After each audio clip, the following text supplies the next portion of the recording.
सिगाङाव बयखौबो खुलुमबाय लोगोसे आंनि डिजिटेल बड' इउट्युब चेनेलाव बयखौबो बरायग्रोबाय आरो गासै नायगिरिफोरनो आंनि अननाय आरो सिबिनायखौ जासिहरनाय जाबाय। दिनै आं मोनसे गोदान भिडिअ लाना फैदों। दिनैनि भिडिअ'आव आं myBijulee एप्सजों इलेक्ट्रिसिटि बिलखौ माबोरै पे खालामो बे इलेक्ट्रिसिटि बिलखौनो आं पे खालामना दिन्थिगोन। भिडिअ'खौ जागायजेननोसै। नैबेनो myBijulee। फार्स्ट टाइम माबा अपेन खालामबा बेबायदि देखायगोन। आं बिनि लिंकखौ डिसक्रिप्शनावबो होना होगोन। ओमफ्राय नोंथाङा कन्जुमार नाम्बार गोदान बानायबा एड निउ कन्जुमार नाम्बाराव होदो। ओमफ्राय सार्च खालामनायनि उनावहाय टिक होबानो जाबाय। होमबानो जागोन। आंना नै होखानाय आं नैबे कन्जुमार नाम्बाराव होनोसै। ओमफ्राय फार्स्ट टाइम माबाबा बेबायदि देखायगोन नै कन्जुमार नाम्बार मिटार नाम्बार ओमफ्राय कानेक्सन लड प्लान ओमफ्राय केटेगरि कन्जुमार स्टेटास बिदिनो गासैबो स' देखायजोबो। ओमफ्राय बिल पे खालामबा नैबाव नै बिल पेमेन्टआव होदो। बाव बिल पे खालामनो हायो। ओमफ्राय नैबाव गेट रिसिप्ट बिल होखांनायनि रिसिप्टखौ मोनगोन। र' आं दाहाय देखायगोन। ओमफ्राय नैबाव भिउ बिल माने माब्ला बिलखौ पे खालामदोंमोन बिनि हिस्ट्रि जानानै थायो बाव। आं बिलखौ पे खालामग्रोनोसै। नैबे गोजौआव देखायदों नै 122 थाखा जानानै दं आंना बिला। ओमफ्राय नैबाव आं बिल पेमेन्टआव होनोसै। होमबानो ओंखारबाय आंना 122 थाखा। ओमफ्राय डिउ डेटआ नैबाव दं। ओमफ्राय साब डिभिजन देखायबाय। ओमफ्राय कन्जुमारनि सोरनि नामाव दं बेखौ देखायबाय। ओमफ्राय डिउ डेटआबो दंखायो नैबावनो 23 थारिखआव आंना लास्ट डेटआ डिउ डेटआ। ओमफ्राय मेक पेमेन्टआव होनोसै आं। ओमफ्राय माजों माबा खालामो पेमेन्ट खालामो आं UPI जों खालामगोन। ओंखायनो UPI खौ सिलेक्ट खालामबाय। ओमफ्राय नै बेबायदि ओंखारगोन। नैबो नोंथांनि UPI ID खौ होनो थिनदों। आं होनोसै। आं कपि खालामना लाखाबाय पेस्टल' खालामसै आङो। ओमफ्राय दाना मेक पेमेन्टआव होनोसै।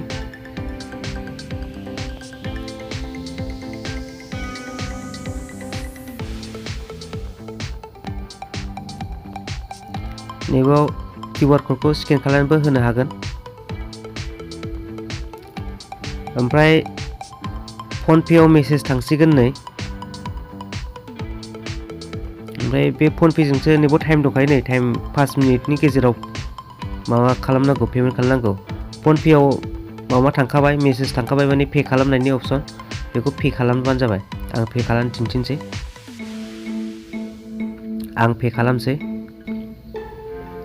नै बेबायदि फैगोन। ओरैबो दं नै। ओमफ्राय पे खालामसै आङो।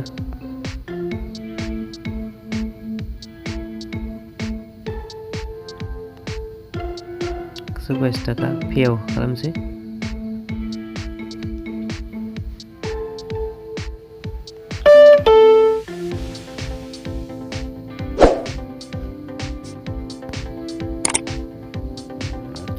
पे जाखांनानै नै बेबायदि ओंखारबाय।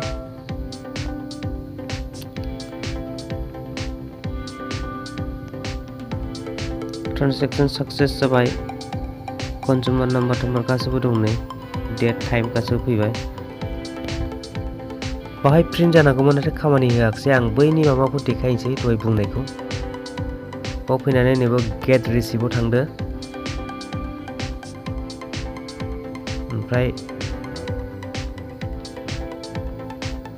दासो होनाया नै 122 थाखा। दिनै 18 थारिख नामा आं नायनोसै र'। नंगौ 18 थारिखआनो बे दिनैनिनो अनलाइन नै कन्जुमार नाम्बार होबाय। ओमफ्राय दिनैनि डेट होबाय। ओमफ्राय नैबो डाउनलडआव सेरदो। रिसिप्टआ डाउनलड जानोसै होमबा। नैबेनो नै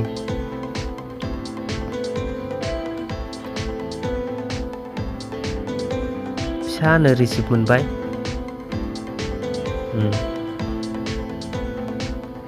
बे डाउनलड जानानै थाखाबाय PDF फाइलनो। दा दिनैनि भिडिअखौ नायनानै नोंथांमोनाबो गावबागाव इलेक्ट्रिसिटि बिलखौ होनो रोंसिगोन जानांगौ myBijuleeजों। भिडिअखौ जोबजासिम नायनायनि थाखाय गोजोन्थों। Thank you. आरो जाय बिथांमोना फनपेजों इलेक्ट्रिसिटिखौ बिलखौ पे खालामनो रोङा बिथांमोना कमेन्ट खालामबानो जाबाय। आं उनाव भिडिअ लाना फैगोन फनपेजों माबोरै इलेक्ट्रिसिटि बिलखौ पे खालामो।